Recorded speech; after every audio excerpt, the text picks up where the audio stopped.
Okay, so here we have our 3-bit binary countup circuit, and in this case, this is unstrobed. Here we have our clock, here we have our clear, which will reset all of the T flip-flops into 0. Here we have our power, which is going into the T flip-flops, allowing it to be at in toggle mode at all times.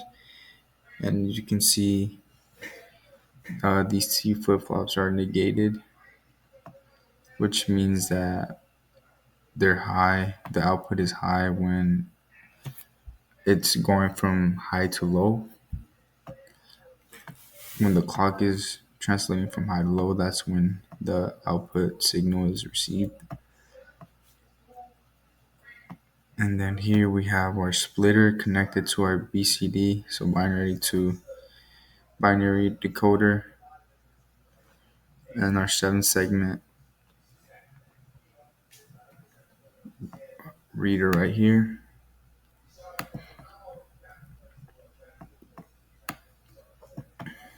And so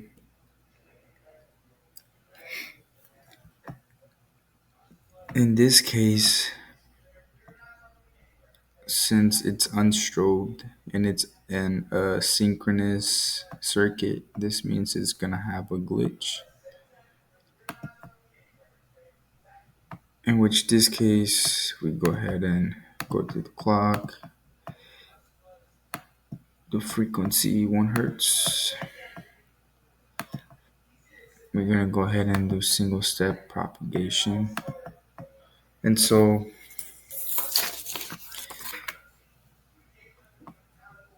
if we were to go from 0 to 1, you can see the propagation delay takes a while to get to 1.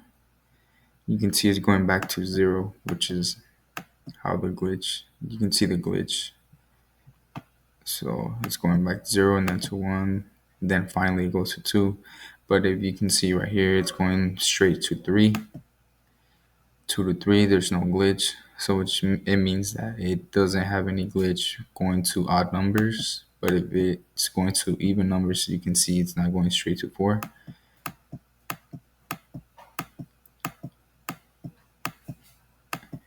And now you get a 4. But if we're going to an odd number, it's going straight to 5, as you can see.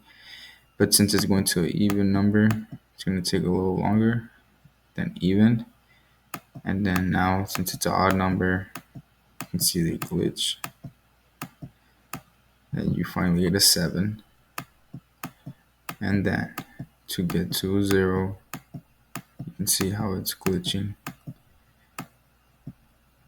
Finally got a 0 after about like 10 clicks. So all that propagation delay is not allowing the circuit to function properly or to function at the right time that it's supposed to, and that's intended for it to function. And so in this case, the glitches mostly occur when it's going from an even number to an odd number. So if it's going to, you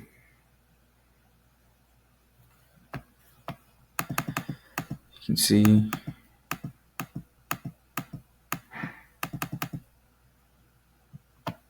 let's go ahead and reset it. Probably clear. So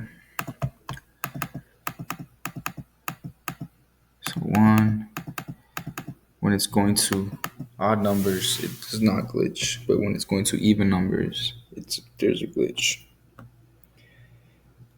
And if we were to use 5 flip-flops instead of 3, we'd be able to count up to 31. But in this case, we have 3, so we can only count up to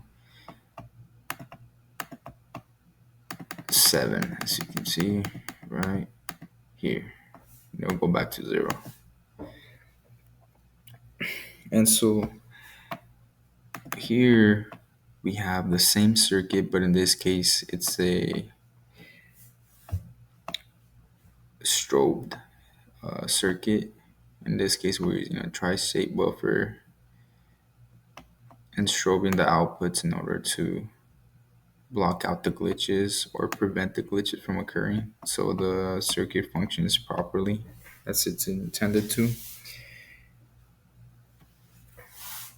And so strobe is especially useful for asynchronous devices because in this case the clock only drives first for the first flip flop only, and the propagation delays lead to glitches.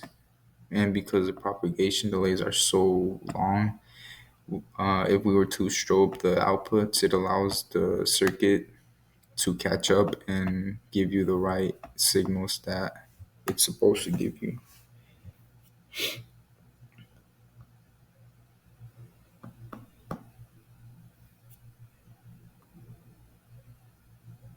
And so the operation of a tri-state buffer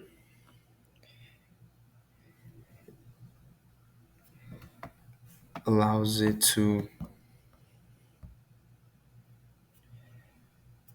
have three possible output states: high, low, and floating. So when the enable is true, the tri-state buffer acts as a simple buffer, which transfers the input value to the output. When the enable is false or low, the output is allowed to float. This means that the circuit is switched to a high impedance state.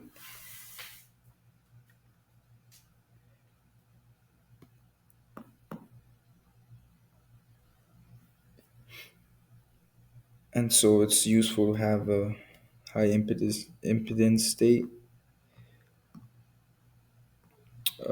to prevent glitches or the long propagation delays that circuits such as this counter right here that's asynchronous has, and it allows you to give the correct inputs or the correct outputs that are intended to. So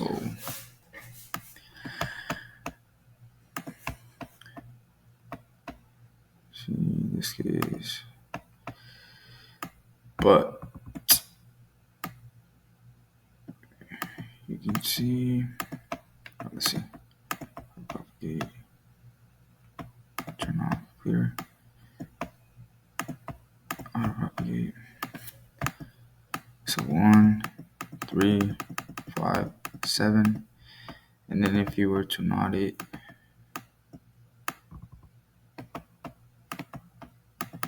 2, 4, 6, 0.